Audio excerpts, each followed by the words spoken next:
Agri SA is bekommerd omdat landelike beveiliging volgens hom steeds lippetaal bly. Hy sê die afgelope maande was plaaswerkers toenemend ook die slagoffers van aanvalle.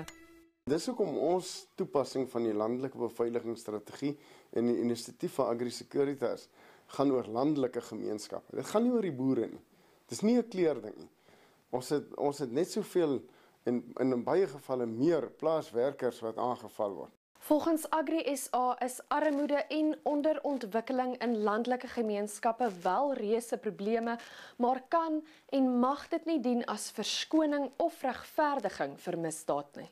En ons kry toenemend dat mense se regte misken word, terwyl ons eintlik 'n grondwet het wat gebaseer is op die regte van mense, met 'n handves van menseregte en al hierdie goed.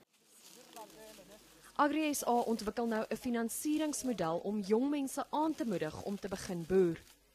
Ons persepsiestudies sê ook vir ons dat ons boere besig is om te oud te word.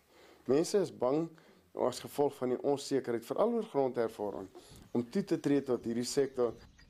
Agri SA se model sal jong boere in staat stel om vennootskappe aan te gaan en die organisasie glo dit gaan suksesvol wees omdat dit gaan dien as 'n kommersiële eerder as beleidsbenadering tot grondhervorming.